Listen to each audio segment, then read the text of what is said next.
Hello learners, welcome back to my YouTube channel and इस video में हम लोग डिस्कस करेंगे about cost of preference share capital. Okay, जिसमें हम cost of redeemable as well as irredeemable preference shares के बारे में डिस्कस करेंगे।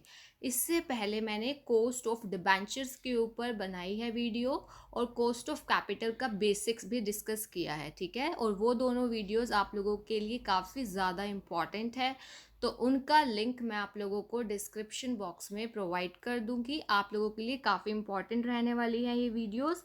इसके अलावा जो है फाइनेंशियल मैनेजमेंट के, कॉस्ट अकाउंटिंग के और भी कॉमर्स के बहुत सारे टॉपिक्स डिस्कस हो चुके हैं। आपको प्लेलिस्ट सेक्शन में मिल जाएंगे वीडियोस, ठीक है। तो हम स्टार्ट करते हैं cost of preference share capital को। तो पहले हम थोड़ा इंट्रो करते हैं कि क्या मीनिंग है cost of preference share capital का। देखो, प्रेफरेंस शेयर कैपिटल आपको पता है, the preference share capital is paid dividend at a specified rate. उनका जैसे एक इक्विटी वाले होते हैं, उनका एक कोई फिक्स रेट नहीं होता डिविडेंड का, ठीक है। जो बच जाता है वही उनको डिविडेंड दिया जाता है, ठीक है, उसी के बेसिस पे। बट प्रेफरेंस शेयर होल्डर्स को कुछ एक स्पेसिफाइड रेट पे डिविडेंड दिया जाता है, ठीक है।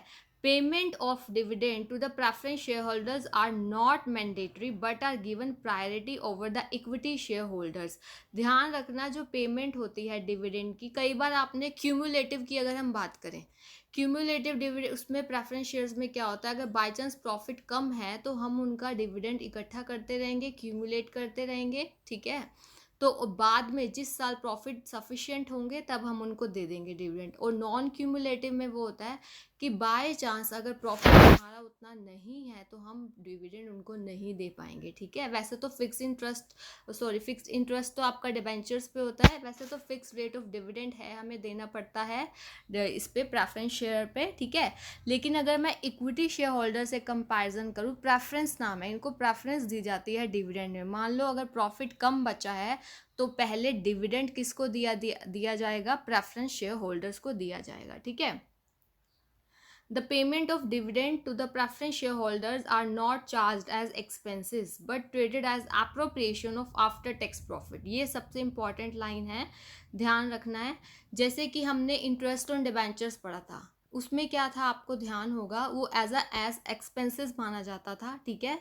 क्योंकि और उसमें हम क्या करते थे, प्रॉफिट बिफोर, देखो उसमें होता था प्रॉफिट बिफोर टैक्स में से आप क्या करते थे, जैसे EBIT आता था, earning before interest and tax, उसमें से इंटरेस्ट लेस कर देते थे, फिर टैक्स डिडक्ट होता था। बट यहाँ पे आपका जो आफ्टर टैक्स प्रॉफिट आता है उसमें से आपको डिविडेंड दिया जाता है, किसको, प्रेफरेंस शेयर होल्डर्स को। तो ये क्या माना जाता है, एप्रोप्रिएशन माना जाता है आफ्टर टैक्स प्रॉफिट का।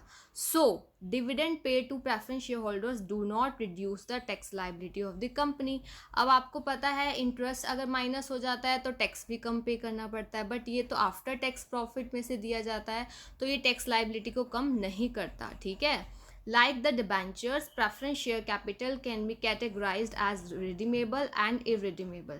प्रेफरेंस शेयर कैपिटल भी दो टाइप की हम यहाँ पढ़ेंगे, कॉस्ट उनकी रिडीमेबल की एंड इरिडीमेबल की। Accordingly cost of capital for each type will be discussed here. तो कैसे हम डिस्कस करते हैं, देखिए, cost of preference share capital को टू पार्ट्स में हमने कर दिया, cost of redeemable preference share capital और cost of irredeemable preference share capital. पहले हम लोग पढ़ेंगे cost of irredeemable preference shares क्या, ठीक है। देखो, इरिडीमेबल का मतलब क्या है, जिनको रिडीम नहीं करना है, ठीक है। The cost of irredeemable preference share is similar to calculation of perpetuity, ठीक है। इसमें हम क्या करते हैं, dividing the preference dividend with the current market price. Current market price तो एग्जिस्टिंग के केस में हो जाएगा, और net proceeds from the issue. ये नेट प्रोसीड्स हम किस में यूज़ करेंगे, जो इशू से वो फर्स्ट टाइम जब हम करते हैं, जैसे न्यू इशू किया है आपने, तब नेट प्रोसीड्स यूज़ करोगे। अदरवाइज आप जो मार्केट प्राइस आपको क्वेश्चन में दिया हुआ है तो आप वो यूज़ करोगे, ठीक है। तो कॉस्ट हम कैसे निकालते हैं, PD प्रेफरेंस डिविडेंड। यहाँ पे 1 - T नहीं किया हमने, क्योंकि ये वैसे ही आफ्टर टैक्स दिया जा रहा है। तो preference dividend divided by P0, ठीक है। अब इसमें हम PD आपका क्या हो जाएगा, एनुअल प्रेफरेंस डिविडेंड। P0 क्या हो जाएगा, नेट प्रोसीड्स इन के issue of preference shares. Net proceeds मतलब आपने वो खर्चे वगैरह माइनस कर दिए जो इशू के टाइम हुए थे, जैसे फ्लोटेशन कॉस्ट वगैरह जो भी। अब आपको एक एग्जाम्पल प्रैक्टिकल करवाती हूँ ताकि आपको अच्छे से क्लियर हो जाए। XYZ एंड कंपनी ने इशू किए 2010% preference shares of 100 each at 95 each, ठीक है, at ₹95 each. Calculate the cost of preference share. अब आपको देखिए 10% स्पेसिफाइड रेट ऑफ हो गया, इस पे जो भी है डिविडेंड का 2000 है, हम 1 डिबेंचर के अकॉर्डिंग निकाल सकते हैं, ठीक है। अब आप ये देखिए 100 का 10% कितना हो गया 10, ठीक है, फेस वैल्यू पे डिविडेंड दिया जाता है। अब उसमें आपको बोला 95 ईच पे, सिंपल सी बात है, नेट प्रोसीड्स आपका 95 है, यहाँ पे सीधी सी बात है 10/95 कर दिया, ये आपका इसको परसेंटेज में चेंज करेंगे तो इंटू 100, तो 10.53% आ जाएगा। ये आपको फॉर्मूला ध्यान रखना है, प्रेफरेंस डिविडेंड जो भी दे रहे हैं हम डिवाइडेड बाय नेट प्रोसीड्स या फिर करंट मार्केट प्राइस। अब हम बात करेंगे cost of redeemable preference shares की। देखो preference shares issued by a company which are redeemed on its maturity, मान लो 5 साल बाद, 2 साल बाद, 6 साल बाद जब हम रिडीम कर रहे हैं प्रेफरेंस शेयर्स को, तो इसको हम रिडीमेबल प्रेफरेंस शेयर्स बोलते हैं। And cost of redeemable preference share is similar to the cost of redeemable debentures. वैसे तो उसके सेम ही होती है, with the exception that the dividends paid to preference share holders are not tax deductible. जो हमने फॉर्मूला पढ़ा था, याद होगा आपको, हमने पढ़ा था रिडीमेबल वैल्यू, नेट प्रोसीड्स, इनका यूज़ कर रहे हैं, बट डिफरेंस ये है जो प्रेफरेंस डिविडेंड दिया जाता है वो टैक्स डिडक्टिबल नहीं होता है, जबकि जो इंटरेस्ट पे किया जाता है वो टैक्स डिडक्टिबल होता है। और रिडीमेबल प्रेफरेंस शेयर्स को हम कैसे निकालते हैं, आपको जहाँ पे ये फॉर्मूला आपको बताती हूँ मैं, यहाँ पे दिस वन देखो, ये वाला फॉर्मूला है, PD preference dividend plus redeemable value minus net proceeds divided by N divided by redeemable value plus net proceeds divided by 2। ये देखो PD आपको मैंने बताया annual preference dividend, RV redemption value of preference shares, NP है net proceeds on issue of preference share, और N है remaining life of preference shares.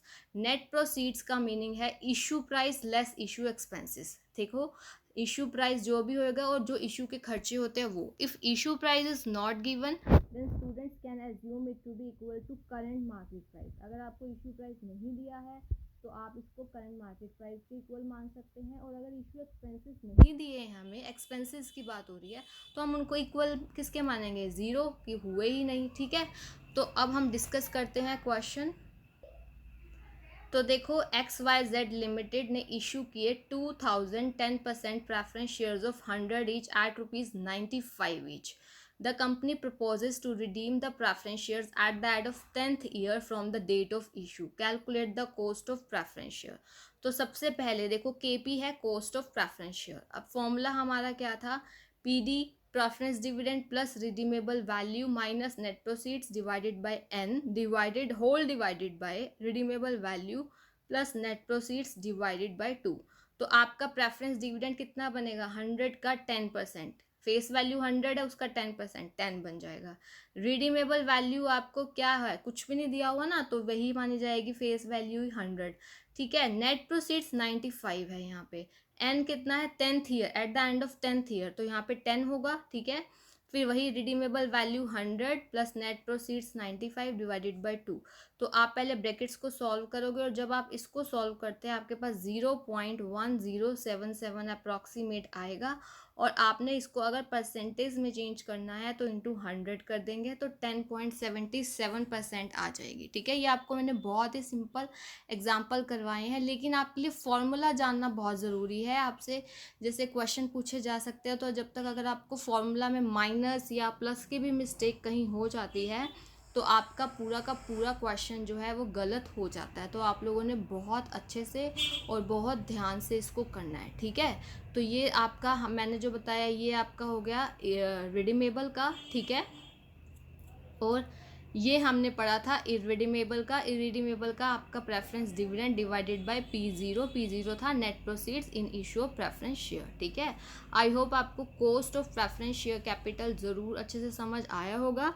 और इससे पहले आपने cost of long term debt, जिसमें मैंने redeemable debentures as well as irredeemable debentures के बारे में पढ़ाया, और इससे पहले कॉस्ट ऑफ कैपिटल की एक वीडियो थी जिसमें कॉस्ट ऑफ कैपिटल क्या होता है, हमें क्यों ज़रूरत पड़ती है, डिफरेंट सोर्सेज जो हैं फिनेंस की उनकी कॉस्ट निकालने की, कैपिटल की कॉस्ट निकालने की, उसके बारे में डिटेल से डिस्कस किया है। ओके, और अगर अभी तक आप लोगों ने इस यूट्यूब चैनल को सब्सक्राइब नहीं किया है देन डू सब्सक्राइब और बेल आइकन प्रेस कर देना ताकि आपको अपकमिंग वीडियोज़ की टाइमली नोटिफिकेशन मिल सके। Thank you so much.